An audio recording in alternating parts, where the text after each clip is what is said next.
What's up guys? So we're gonna play some RX-78 here, and I want to show you how busted this character is, to be completely honest. So RX-78 Gundam has such a high primary fire damage, but on top of that it has the ability to just burn through shields that come into it like really easily with how big the hitbox is, and defend itself and become a tank temporarily when it gets pressured. So this character like normally wants to be playing like afterwards to push in when like the enemy's vulnerable and such. But you can honestly kind of like overplay what you should be able to, just because of the way that the character is so over-kitted, essentially. That's when you get, you know, flanked by like 5 people. That's kind of wild. But this character can basically justify being a tank in the way that a tank can push into another one. The way that like a Sazabi can push another one and try and stun it out and get positioning controlled with that. It can do that sort of stuff just because of the fact that its shield is so, or its stun is so ridiculous. Its stun is like the easiest one to hit in the whole game, so the ability to just like absolutely frag is kind of appallingly powerful. And if we're being completely honest, I think it really needs to be looked at in the game. It's actually, I think, one of the actual like core issues. But you know, that's not what we're talking about. We're talking about how to use it, right? So when you don't have a tank on your team like I do, you can basically like fill that role temporarily. Not so hard that you're gonna like, you know, hard play as a tank, but you basically like play it a little bit based on the situation.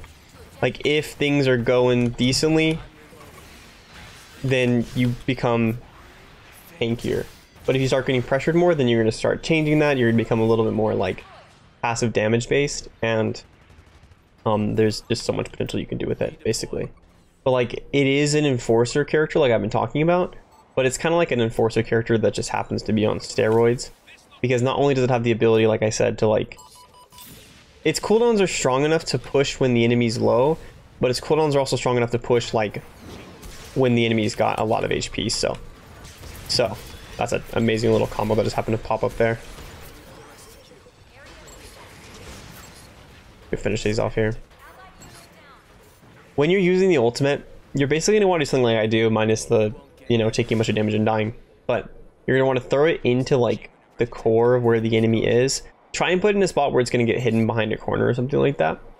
And you really want to be able to follow up on whatever sort of like mayhem ensues. Because what will happen a lot is like you'll end up tossing it in a way that you can't push forward into any sort of aggression, and if you're not able to like be aggressive with it, there wasn't really a good reason for you to use it, because the damage itself isn't enough to like consistently be able, or not like the damage is plenty, but the realisticness of you being able to like actually farm with it isn't good enough that you want to be like trying to just frag with it, right? The higher ranks you get, the more consistently people will deal with it pretty easily. So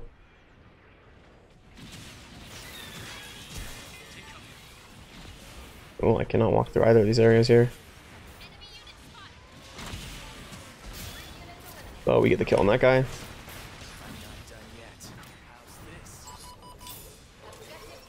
So now the enemy's low here, I'm going to want to push into them. I do have the tankiness like I talked about.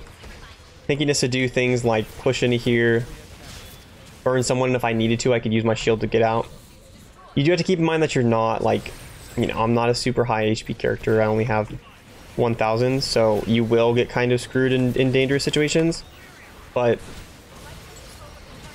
you do have like a good enough tankiness to play there initially. Gosh, I am absolutely just, yeah. But whether you're playing this character to like hard frag or hard tank, you're gonna get a lot of value. As you can see here, I'm playing in like a position like close where I can look to stuff anything that walks through, or I'm also able to watch this angle behind me and the angle in front of me. An angle that I really wish we wouldn't walk forward into like we are.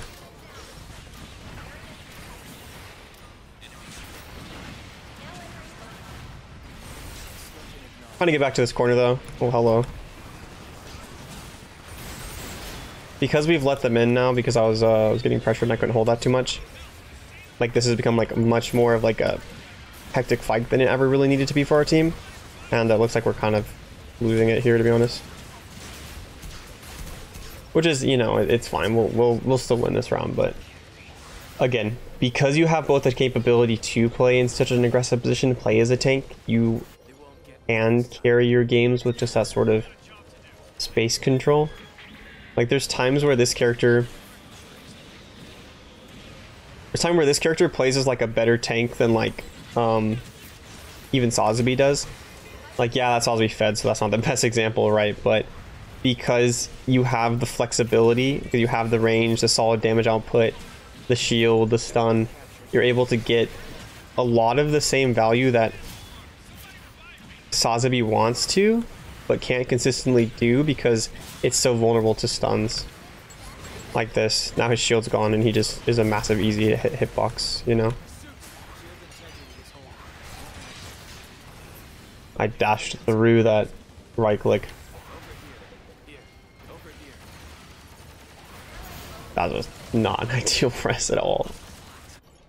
Look guys, you don't I mean, you know, whatever, we'll give him the benefit of the doubt on that one, but again, the cooldown is very wide in a way, like I talked about. It'll basically just end up like hitting things it probably shouldn't have, really. So if you toss it at something, you'll likely hit them, especially if it's like a Sazabi that's just not paying attention. If the Sazabi's not paying attention, but, you know, dealing with one of the other million things it has to deal with, then there's a frequent chance that you can actually just get like a frag off of it. I'm trying to flank here. Oh, that guy's about to ult. Yeah, I didn't do it. Might have managed to save. Oh my gosh. I really thought I would two-shot that. I hate that ult so much. I'm sorry to get distracted by how much I hate that ultimate, but that is just... Alright. Just being clutch us out here.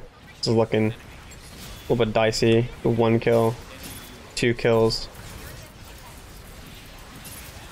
Finish the kill. Sazabi's low. Shield myself up. 3 kills. Oh, I'm clutching.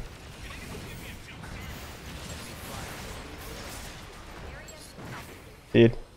Oh, we get the res. I actually did so much there. That's kind of crazy, but that just kind of shows you what the character can do, right? Because like, even if I was on Marasai, for example, I wouldn't be able to get these like, I wouldn't be able to get that kind of damage output. Like you do two-shot a 800 hit point character like you saw me do to that Zaku. It's actually kind of just appalling the damage output this character can do. Like if you took away either its stun or its shield, it would still be really good. Is kind of just what I'm trying to show here. Like, yeah, its ultimate's kind of not the best in the world, but just the raw damage output is insane, and there's so much it can do. Alright, so for this round, I'm going to talk a little bit more about, like, my decision-making on the character. I think I've talked plenty about, like, how just stupidly broken it is, right? But I really do want to be going straight to C, and I want to be taking the high ground. High grounds are super advantageous, and this is the safest way to get there, so that's what we're going to do. It looks like this guy had the same idea, and oh my gosh, don't send me up here. No. Well, this is just a mess. I'm trying to see if I can just Jew people out and get to survive here. But I honestly might be able to. What is little crazy chase there? I'm not really sure what's going on with the rest of the situation here, but yeah. Alright, so we took the fat L on that one as a team, and it's a little bit tragic just because of the way that C works, where they're kind of just guaranteed to have it. Because even right now, starting to take a fight in another 10 seconds from now, and it don't really get any value out of it. Like, yeah, I'm gonna go ahead and try and see what I can get out of this, but it's just, nah, it's not gonna get me anything. With the stun, you can do an interesting little thing of just like tossing it around a corner just to kind of buy yourself more time. Like if someone's chasing you right here, you go around the corner and like toss like that. Either you're gonna have enough time to escape with whatever you were trying to throw it at, or, like you're gonna have the ability to escape based on where you were like being pressured from, or you're going to be able to or you're going to be able to get whatever escape you needed, essentially. I should have turned around there.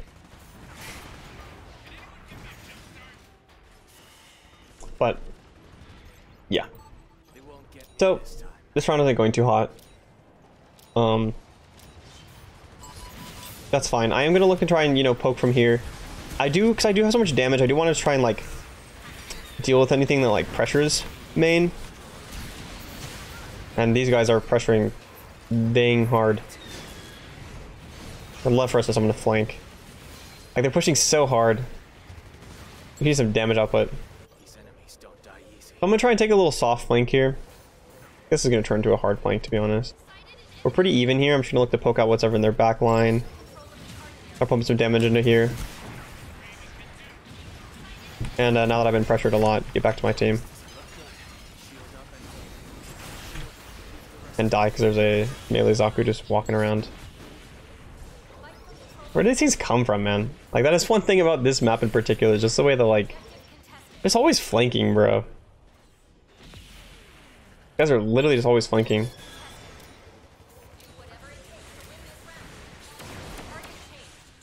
Alright. We say GG go next for that little segment. We killed this guy who inted his brains out on me. That was unique gameplay. Should have from this Zaku because that guy's gonna try and kill me. But again, it's straight to see. The faster we get to see, the better. Like, they're already there. We already are having like a decreased chance of winning this. Absolutely do not want to be face tanking as that character, but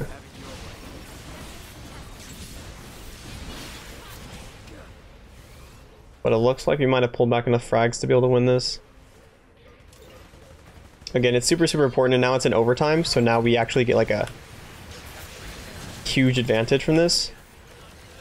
I'd absolutely kill to win this. If I can talk about why. I'm getting pressure from a bunch of different angles here.